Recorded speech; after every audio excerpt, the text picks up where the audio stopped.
하나님의 말씀 봅니다. 하나님의 말씀은 로마서 2장 12절부터 16절, 신약성경 241쪽입니다. 무릇 율법 없이 범죄한 자는 또한 율법 없이 망하고, 무릇 율법이 있고 범죄한 자는 율법으로 말미암아 심판을 받으리라. 하나님 앞에서는 율법을 듣는 자가 의인이 아니요 오직 율법을 행하는 자라야 의롭다 하심을 얻으리니, 율법 없이는 이방인이 본성으로 율법의 일을 행하는 자에게는 이 사람은 율법이 없이도 자기가 자기에게 율법이 되나니, 이런 이들은 그 양심이 증거가 되어 그 생각들이 서로 혹은 고발하여 혹은 변명하여 그 마음에 새긴 율법의 행위로 나타나느니라. 곧 나의 복음에 이른 바와 같이 하나님이 예수 그리스도로 말미암아 사람들의 은밀한 것을 심판하시는 그날이라. 아멘. 지난 시간에 사도 바울의 모든 서신은 투쟁하면서 거기에 대한 바른 기독교의 진리 기본을 가르친 것이다, 제가 그렇게 설명을 했습니다. 오늘 이야기도 같은 의미에서 보면 유대인들이 율법을 지키지 않으면 죄인이다, 이렇게 얘기하는 거예요. 유대인들은 자기들의 율법을 기준으로 율법을 지키지 않으면 죄인이다, 이렇게.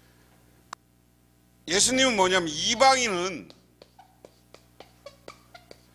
자기들만의 율법과 같은 것이 있다, 이게 양심이다. 쉽게 말하면 선과 악의 분별력. 이방인도, 니들이 율법을 이야기하지만 이방인도 양심, 선과 악의 분별력을 따라 살아간다. 그래서 이것도 선과 악에 따라서 선을 따르지 않으면 죄인이다 하는 겁니다. 이것을 우리가 기본 전제로 생각해야 된다. 그러면 이 속에서 우리가 생각해 볼 수 있는 것은, 모든 사람은 하나님 앞에서 의인은 없다. 그러니까 의인이 없으니까 죄인이에요. 모든 사람은 하나님 앞에서 죄인이 된다. 그것을 전제로 오늘 본문을 한번 풀어보자 하는 겁니다. 오늘 말씀에 12절에 이렇게 이야기합니다. 무릇 율법 없이 범죄한 자는 또한 율법 없이 망하고, 무릇 율법이 있고 범죄한 자는 율법으로 말미암아 심판을 받으리라. 똑같은 얘기예요. 누구나 다 심판을 받는데, 우리가 죄인이면 심판을 받아요. 죄인이면 심판을 받는데, 유대인은 율법을 따라 살지 않으면 죄인이야. 지키지 않으면 죄인이야. 이 죄인은 심판을 받아. 이방인도 양심을 따라 선과 악을 구별하고 선하게 살지 않으면 죄인이야. 그것을 이렇게 설명한 거예요. 그래서 이것도 심판을 받는다. 모두 다 죄인은 심판, 모든 사람은 죄인이고, 이 죄의 자리에서 벗어나지 않으면 심판을 받아요. 그 다음에 13절에 그 다음에 이렇게 이야기합니다. 하나님 앞에서는 율법을 듣는 자가 의인이 아니요 오직 율법을 행하는 자라야 의롭다 하심을 얻느니라 하는 겁니다. 유대인들은 자신들은 율법이 있고 율법을 행하기 때문에 의롭고, 이방인은 율법이 없고 율법을 행하지 않기 때문에 불의하다고 생각했습니다. 그래서 자신들은 하나님 앞에서 의롭다라는 판결, 즉 무죄라는 판결을 받고, 이방인들은 불의하다는 판결, 즉 유죄라는 판결을 받을 것이다 라고 생각한다. 그런데 바울은 한 측면만 동의하고 다른 측면은 동의하지 않습니다. 바울이 동의한 측면은 율법을 행하는 사람은 의롭고 율법을 행하지 않은 사람은 불의하다. 이것이 구약 저변에 깔린 보편적 이해다라는 겁니다. 이 말씀이 맞죠? 이 말씀이 맞죠. 유대인들이 율법을 지키면, 그러니까 이 율법이라는 것 안에 유대인들은 선민의식이 있다고 지난주에도 말했고 오늘도 마찬가지예요. 유대인들은 어떻게 생각한 거냐면, 하나님이 유대인들에게 율법을 줘서 우리는 율법대로 살기 때문에 선민, 하나님으로부터 의롭다 인정받은 사람들이다. 그런데 사도 바울은 아니, 니들 다 유대인들이라고 선민의식을 갖고 의롭다 인정받는 게 아니야. 율법을 지키지 않으면 심판받아. 그 얘기예요. 율법을 지키지 않으면 심판받아. 이번 주로 아모스서를 마감하고 이제 거의 다 요언서. 근데 예언서의 핵심은 뭡니까? 너희들이 하나님의 율법을 지키지 않았다. 하나님의 말씀을 지키지 않았다. 모세의 율법을 이야기하면서도 니들 율법 언제 지켰냐? 우상 숭배하고 욕심을 따라 살고 가난한 자, 약한 자들을 핍박하고, 그래서 니들 심판받아. 그 심판은 니들 나라를 없애고 깡그리 없애버릴 거야. 그 심판이 바벨론 포로였고요. 그 바벨론 포로로 돌아와서도 정신 차리지 못하니까 로마에 망했고요. 그 이후 1948년 이스라엘이 다시 돌아오기 전까지 그들은 유럽과 온 세계를 떠돌아다니는 비참한 민족이 됐어요. 회개하고 돌아오면 하나님이 그들을 구원하겠지만 그렇지 않으면 아니다. 그런데 오늘 사도 바울이 살고 있는 이 시대, 로마한테 망했음에도 불구하고, 이방 지역에 갔음에도 불구하고 이 유대인들은 자기 선민의식을 버리지 않았어요. 그리고 자기만, 그것은 뭐냐, 유대인들이 교만으로 나타나는 거예요. 교만하니까 회개하지 않아요. 회개하지 않는 사람들에게는 오늘 사도 바울은 구원이 없다는 거예요. 너희들 심판받는다는 거예요. 그러면서 14절에 율법이 없는 이방인이 본성으로 율법의 일을 행할 때는 이 사람은 율법이 없어도 자기가 자기에게 율법이 되나니, 이런 이들은 양심의 증거가 되어 그 생각이 서로 혹은 고발하여 혹은 변명하며 그 마음에 새긴 율법의 행위를 나타나느니라. 자, 그러면서 뭐라고 그러냐면, 야, 이방인들에게도 율법을 대신할 양심, 법, 이런 걸 줬어. 그런데 이 사람들이 양심을 따라 선하게 살면 하나님이 구원해 줘. 근데 이 선이라는 건 뭐냐? 다 유대인에게나 이방인에게나 가장 중요한 건 이 죄인의 자리에서 심판받지 않고 구원받으려면 어떻게 해야 돼요? 회개해야 돼요. 회개하고 예수 그리스도를 영접해. 예수님을 영접하고 성령의 인도를 따라. 잘 생각해. 이방인들에게 이것은 선한 사는 건 선을 행한다는 건 회개를 이야기해요. 회개하고 예수 그리스도를 영접하고 성령의 인도하심을 따라 살면 심판이 없어. 구원받아. 하나님이 존귀하게 해줘. 하나님의 백성 삼아줘. 이 이야기를 사도 바울은 하고 싶은 거예요. 오늘 말씀을 통해서 우리가 분명히 하시기를 바랍니다. 우리가 가문 때문에, 우리 한국에도 신앙인들은 우리 조상이 6대째 10대째 예수 믿는다. 우리나라 10대까지 지금 많이 간 게 7대, 7대째 우리나라 예수 믿는다.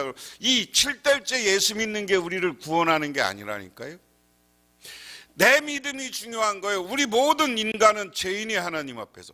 하나님 앞에 죄인인 우리들이 하나님 앞에 예수를 그리스도로 믿고 하나님 앞에서 나의 죄를 회개하고 성령을 영접하고 성령의 뜻을 따라 바르게 살 때, 공의롭게 살 때 우리가 구원받는 거예요. 그런데 유대인들은 우리는 율법이 있으니까 율법대로 살았어. 그러면서 이게 자기들이 교만한 모습으로 사도 바울은 본 거예요. 그러면서 이방인을 핍박해요. 교회 안에 유대인 기독교인들이 교회 안에 들어와서 유대인 중에 기독교를 예수를 믿는 사람들이 또 그 안에서 자기들이 교만해지니까 자기들은 율법이 있다고 해서 이방인 기독교인들을 핍박해요.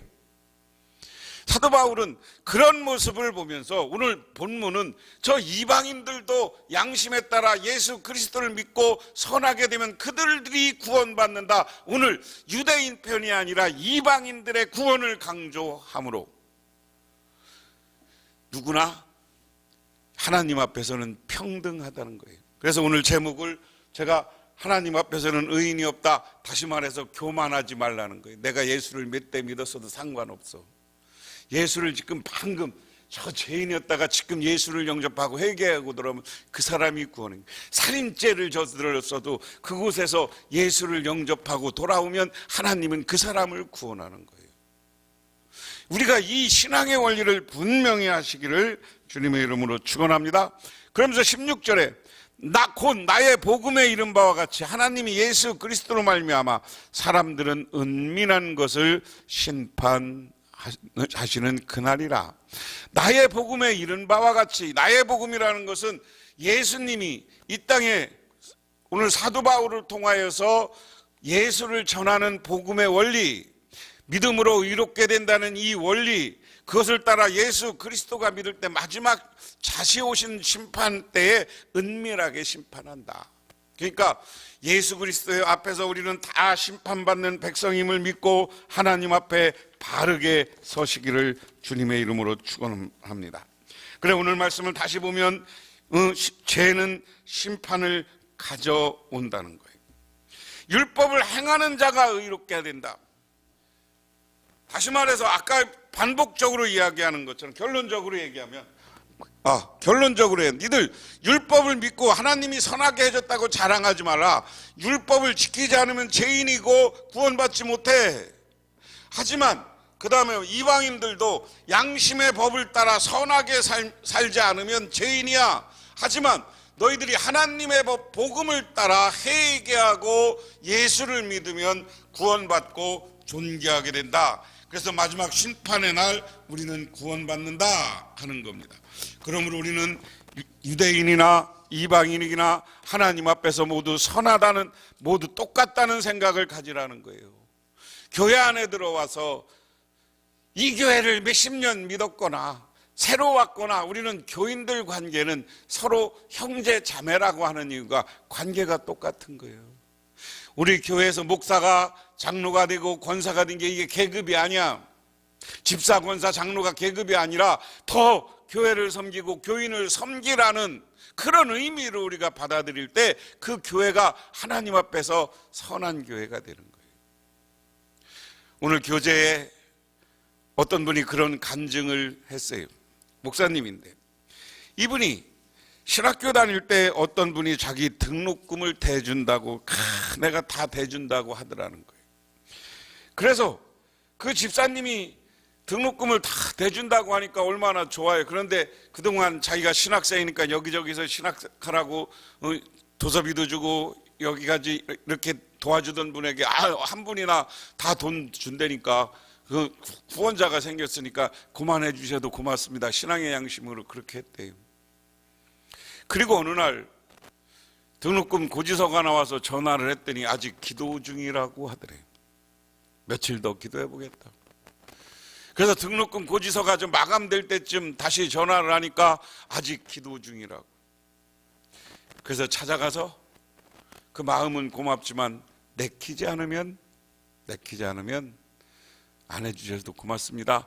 더 이상 등록금 후원은 안 받을 테니 너무 근심하지 마십시오. 그러고 딱 자르고 왔대. 그러면서 오면서 걱정되더라는 거예요. 야, 큰일 났다. 이거 등록 못하는 거 아니냐? 등록 못하는 거 아니냐? 그러면서도 괜히 근심 걱정하는 것보다 그냥 한 학기 등록 못하면 휴학해서 다시 하든지 뭐 이렇게 하지, 이런 생각이 들더라는 거예요.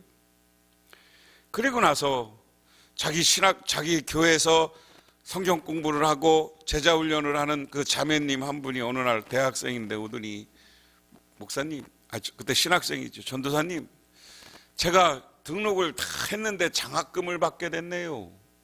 그래서 기도하는 중에 전도사님 갖다 드리라는 응답이 와서 전도사님께 드립니다. 그리고 그 돈을 주더라는 거예요. 장학금을 받은 거예요. 그래서 자기가 등록하고 지금 목사가 돼서 열심히 사역을 한다.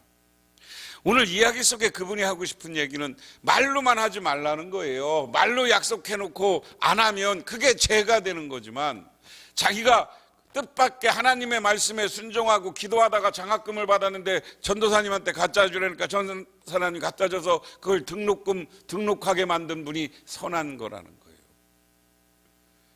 내가 예수만이 믿고 내가 어디 누구 후원하고 신학생 후원하고 자랑하는 이런 교만한 자리에 서지 말고 묵묵히 기도하며 하나님 뜻에 순종하면서 살 때 하나님들은 우리를 구원해 주시고 우리를 존귀하게 해주고 하나님이 우리를 축복해 주시는 줄 믿으시기 바랍니다. 기도하겠습니다.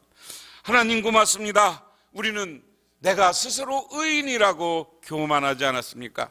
오늘 하나님 앞에서 의인이 없고 모두 죄인이라는 사실을 깨닫고 하나님 앞에 우리 죄를 먼저 회개하고 예수 그리스도를 영접하고 예수 그리스도를 믿고 살아가는 우리 모두가 되게 하옵소서. 예수님 이름 받들어 기도드리옵나이다. 아멘.